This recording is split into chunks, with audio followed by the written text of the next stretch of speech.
Hello, and welcome to the first installment of the Physical Modeling Emporium tutorial series. I'm Pear, and I will be guiding you to this beautiful journey. In the first installment of our physical modeling journey, we will be looking at Collision, a plugin native to Ableton Live. If you happen to have a full version of Ableton, you can open the plugin for yourself and join me in my steps. As you can see, I already loaded the MIDI clip that we will be using for this presentation, as well as the Collision plugin. The plugin consists of 4 segments: an imaginary mallet, a noise exciter, 2 resonators, LFOs, and MIDI and miscellaneous settings. If we play the MIDI clip right now, you can notice we aren't hearing any sound. This is because none of the resonators are on, so it's like our mallet is hitting the air. Let's turn on the resonator and examine the mallet.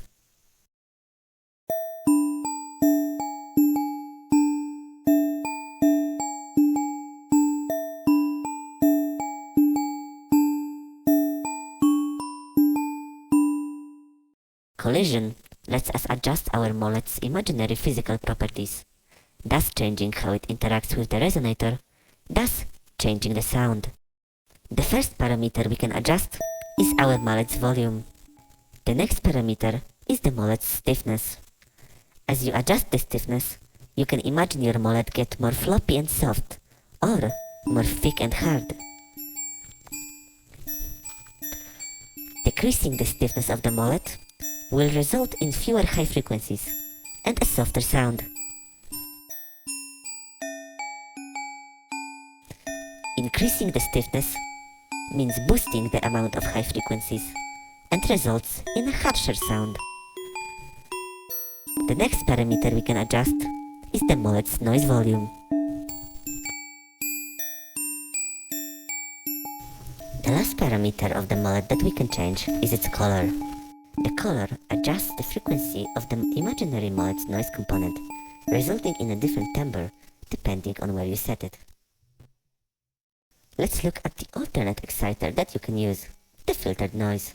It generates a very short burst of white noise that interacts with the resonator. You can filter it and adjust it to your needs, thus changing how it interacts with the resonator. You can choose from 4 different filter types: a low pass, a high pass, a band pass, and lastly, a low pass combined with a high pass. Use the frequency knob to change the cutoff frequency of the filter that you ended up choosing. If you're feeling extra spicy today, you can add a resonance point to your filter. You can also shape your noise's envelope to your needs, adjusting its attack, decay, sustain, and release.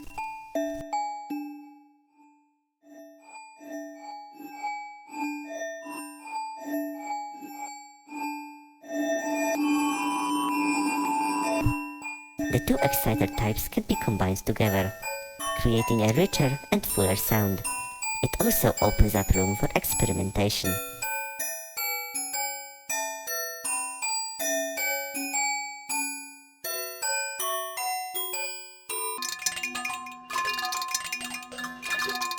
Collision offers us 7 different types of resonators to interact with our exciters. Each one behaves differently and produces a different sound.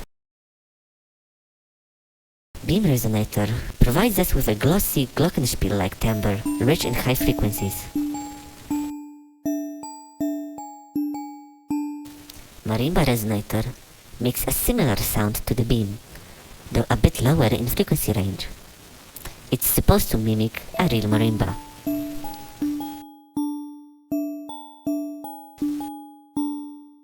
String resonator is useful for sharp plucks that can mimic various types of guitar-like instruments.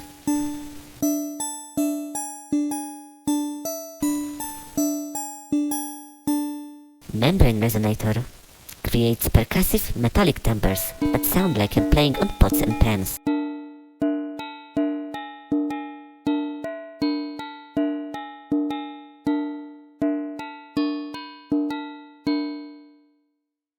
Plate resonator keeps the metallic qualities of the membrane, but the tonality is way clearer.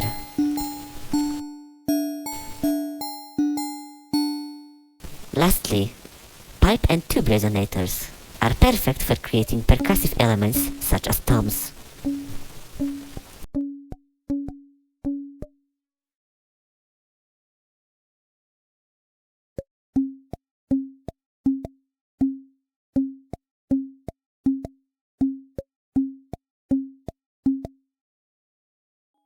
Let's examine further options. In this window, you can reduce the amounts of overtones of your sound in exchange of saving some CPU. It's useful if you feel like your computer might catch on fire. Note off ignores the release time of the resonator by limiting the note length to its corresponding length in the piano roll. Position left and position right are interesting ones. You can imagine a microphone recording your resonator model. These values determine where would the microphone be positioned, 0% being the center of your object, as it moves further away to the edge when you increase it.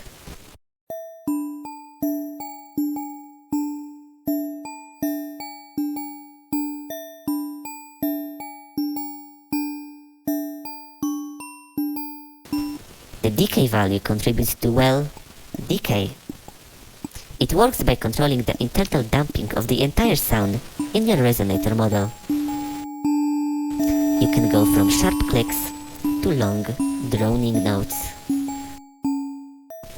The material value, on the other hand, controls the damping of specific frequencies in your model.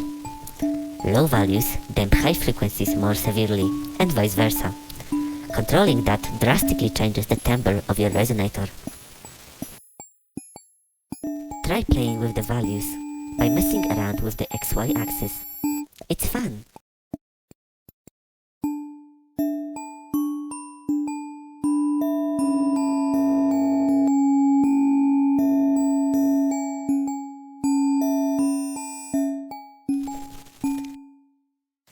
The brightness knob corresponds to the high frequencies in your model. Turning it up will boost them. Inharmonics is an interesting one. Inharmonicity means that partials diverge from being a multiplication of the fundamental frequency. The inharmonic knob will change the pitch of model's harmonics, contributing to weird, alien sounds.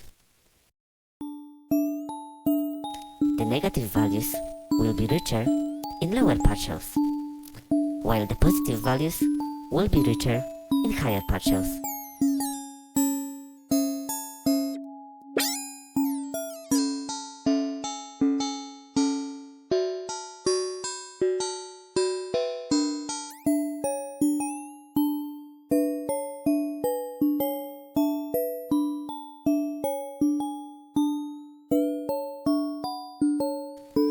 Hit position determines where on the model will our mallet or noise hit the resonator.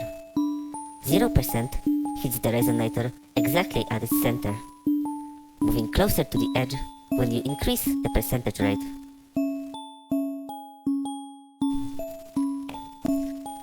You can also randomize the hit position. How exciting!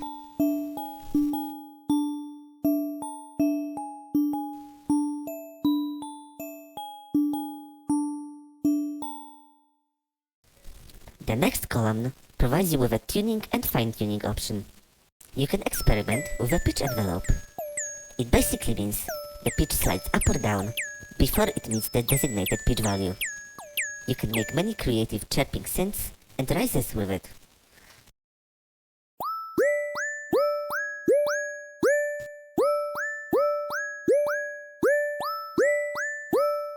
Penning makes it go left and right and left and right. Whoa, whoa. I love stereo.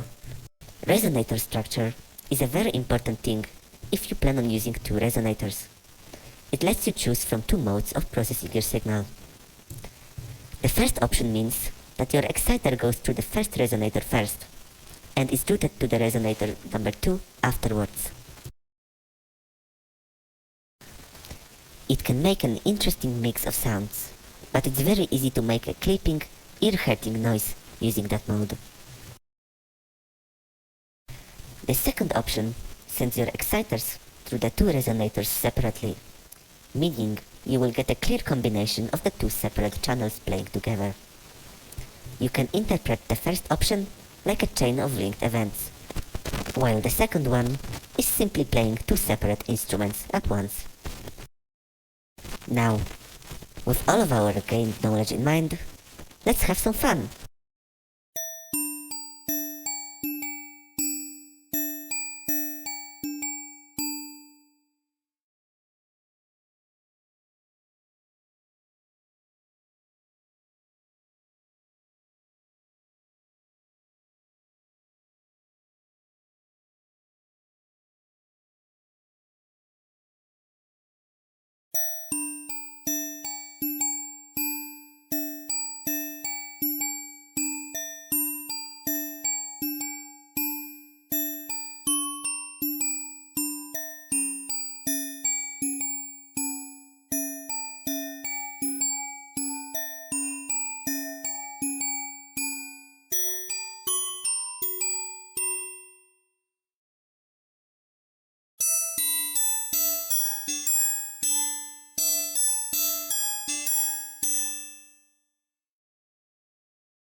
Wow, wasn't that beautiful? Now, as a bonus, let's look at the LFO section. We have two LFOs that we can link to two values each. We can choose a wide variety of shapes and adjust its offset, rate, and amount. We can link the LFOs to practically any value. Let's have some fun with it.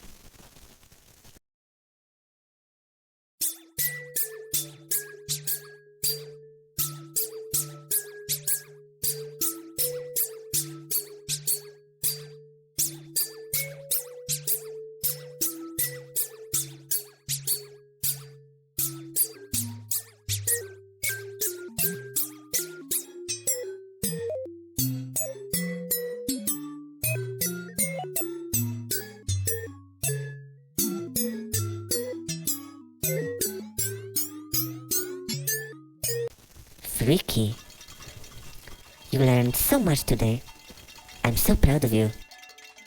I hope that this video rewarded you with a deeper understanding of collision and physical modeling as a whole. Now go explore, experiment, create and have fun. And don't forget to tune into my Kaivo video next. This was Pear and I'm signing off.